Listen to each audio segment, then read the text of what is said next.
Hello students, let's enjoy study with Pawan channel में आपका स्वागत है। आज मैं लेकर आया हूँ क्लास 6 का चैप्टर नंबर 5 का पृथक्करण। देखिए, मैं इस वीडियो में केवल उन्हीं पॉइंट्स को हाईलाइट करके बता रहा हूँ जो किसी भी कॉम्पिटिटिव एग्जाम के पर्सपेक्टिव से काफ़ी ज़्यादा इंपॉर्टेंट है। तो आइए स्टार्ट करते हैं अपने इस वीडियो को। जैसे पहला पॉइंट है, देखिए कि अघुलनशील कण तथा जल से भारी कण को पैंदे में जमा होने या बैठने की क्रिया को थिराना कहते हैं तथा थिराने के बाद जमे हुए पदार्थ से जल को या अन्य द्रव को अलग करने की क्रिया को निथारना कहते हैं। सपोज दैट, मान लीजिए कि आप पानी और बालू को मिक्स किए तो उसमें क्या होगा, बालू नीचे बैठ जाएगा, पानी ऊपर रहेगा। तो इस प्रोसेस को हम थिराना बोलेंगे। अब जब हम पानी अलग कर लेंगे, बालू अलग कर लेंगे, तो ये प्रोसेस क्या कहलाएगा, निथारना। यानी थिराना के बाद ही क्या होगा, निथारना होगा। ठीक है, नेक्स्ट पॉइंट देखते हैं। क्रोमेटोग्राफी चीज़ों को अलग करने की बहुत उपयोगी तिथि है, विधि है, तो सॉरी विधि है। क्रोमेटोग्राफी जो है वह चीज़ों को अलग करने की एक बहुत उपयोगी विधि है। फिर नेक्स्ट है कि क्रोमेटोग्राफी विधि का उपयोग करके पेड़ पौधों में पाई जाने वाली दवाइयाँ औषधियों को अलग किया जा सकता है। जैसे किसी पेड़ पौधे में क्या होता है, दवा भी होता है ना, तो उससे उस पेड़ पौधे से दवाई निकाली जाती है। किस प्रोसेस के जरिए, क्रोमेटोग्राफी के जरिए। चलिए नेक्स्ट पेज पर चलते हैं अब हम।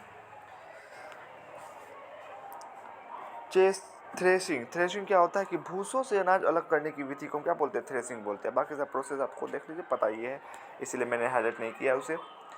फिर नेक्स्ट पॉइंट है, देखिए निस्तारण। यहाँ पर निस्तारण, निस्तारण जल या मिट्टी का घोल है तो उसको हम किस विधि से अलग करेंगे, निस्तारण विधि से। फिर वाष्पन, चीनी एवं पानी का घोल तो हम उसको वाष्पन विधि से चीनी अलग करेंगे, पानी अलग करेंगे। फिर है ऊर्ध्वपातन, तो नमक एवं नौसादर का मिश्रण होगा तो हम अलग कैसे करेंगे, ऊर्ध्वपातन विधि से। फिर आइए वस्तुनिष्ठ प्रश्न पे। वे पदार्थ जो पानी या अन्य तरल पदार्थों में घुल जाते हैं उन्हें कहा जाता है, पहला घुलनशील, दूसरा अघुलनशील, तीसरा थिराना या चौथा निथारना। तो घुलनशील कहा जाता है। फिर ख क्वेश्चन है कि पदार्थों को अलग अलग करने की क्रिया कहलाती है, पहला वाष्पीकरण, दूसरा चुनना, तीसरा छानना या चौथा इनमें से सभी। तो इनमें सभी हो जाएगा। फिर ग क्वेश्चन है कि जल में अघुलनशील एवं जल से भारी कण बर्तन के पैंदे में जम जाने की क्रिया कहलाती है, क्या कहलाती है, पहला है पृथक्करण, दूसरा निथारना, तीसरा है थिराना या चौथा इनमें से कोई नहीं। तो थिराना, अभी तुरंत पढ़ा आपने। ठीक है, क्वेश्चन है कि थिराने के बाद जमे हुए पदार्थ से जल या अन्य द्रव को अलग करने की क्रिया कहलाती है, क्या कहलाती है, निथारना, थिराना या थ्रेसिंग या छानना। तो निथारना कहलाती है, अभी आपने तुरंत देखा। अगला क्वेश्चन, जब मिश्रण बहुत कम मात्रा में हो तो इसे अलग करने की कौन सी विधि बेहतर होगी, पहला चुनना, दूसरा चालना, तीसरा निथारना या चौथा क्रोमेटोग्राफी। तो क्रोमेटोग्राफी, ऐसे नीचे आंसर दिया, जाकर मैच कर सकते हैं। देखिए फिर यहाँ पर रिक्त स्थानों को पढ़े, रिक्त स्थान भी देख लेना है।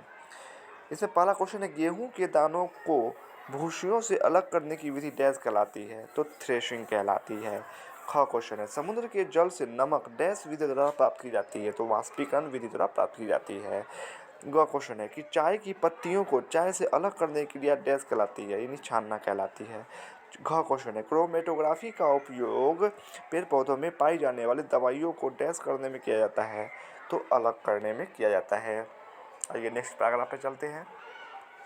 ऊपर में कुछ है नहीं उतना, ऐसे जनरल नॉलेज के लिए आप पढ़ सकते हैं। आइए नीचे प्रश्न 3, यहाँ पर आइए। गेहूं के दानों को भूसा की किस विधि द्वारा अलग किया जा सकता है, तो थ्रेसिंग अथवा ओशाना विधि द्वारा अलग किया जा सकता है।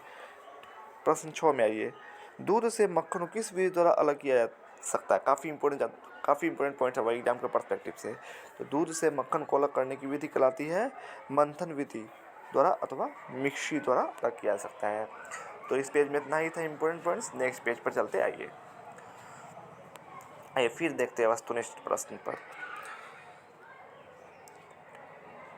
निम्न प्रश्नों के 4 वैकल्पिक उत्तर दिए गए हैं जिनमें केवल एक सही है। सही उत्तर के क्रमवार को लिखिए। निम्नलिखित में कौन पदार्थ को अलग करने की विधि नहीं है, पहला चुनना, दूसरा छानना, तीसरा चालना, चौथा है जोड़ना। तो जोड़ना। दूसरा क्वेश्चन, निम्नलिखित में कौन सा पदार्थ जल में घुलनशील है, पहला सोडा, दूसरा चौक, तीसरा मृदा, चौथा लोह कण। तो सोडा। तीसरा क्वेश्चन है, तेल और जल के मिश्रण से उसके अवयवों को निम्नलिखित में से किस विधि द्वारा किया जा सकता है, पहला थिराना एवं निथारना, दूसरा छानना, तीसरा रवाकरण और चौथा आश्वन। तो थिराना एवं निथारना विधि द्वारा। ठीक है। चौथा क्वेश्चन है, समुद्र जल से नमक प्राप्त करते हैं, पहला चालन द्वारा, दूसरा रवाकरण द्वारा, तीसरा वाष्पन द्वारा, चौथा इनमें से कोई नहीं, तो वाष्पन द्वारा। फिर पांचवा क्वेश्चन, निम्नलिखित में कौन मिश्रण नहीं है, चीनी, पीतल, वायु, नमक, तो चीनी मिश्रण नहीं है। ओशाना का उदाहरण है आटा से चोकर निकालना या बालू से पत्थर निकालना या फिर भूसी से दानों को निकालना या फिर चावल से कंकड़ निकालना। तो ओसाना यानी फटकना, भूसी से दानों को निकालना। फिर 7वां क्वेश्चन देखिए, समुद्र से शुद्ध जल के पृथक्करण की विधि है। पहला आसवन, दूसरा दवाकरण, तीसरा क्रोमेटोग्राफी, चौथा छानना। तो आसवन विधि।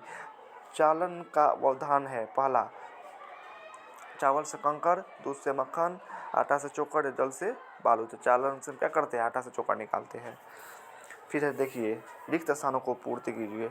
समुद्र के जल से नमक डैश विधि द्वारा अलग किया जाता है। तो वाष्पन विधि द्वारा अलग किया जाता है। फिर गेहूं के दानों को भूसियों से अलग करने की विधि डैश कहलाती है। तो गेहूं के दाने को भूसियों से अलग करने की विधि जो है वो ओशाना कहलाती है। तीसरा है कि वह चाय की पत्तियों को चाय से अलग करने की प्रक्रिया डैश कहलाती है। तो छानना कहलाती है। चौथा है क्रोमेटोग्राफी का उपयोग पेड़ पौधों में उपस्थित औषधियों को डैश करने में किया जाता है। तो अलग करने में किया जाता है।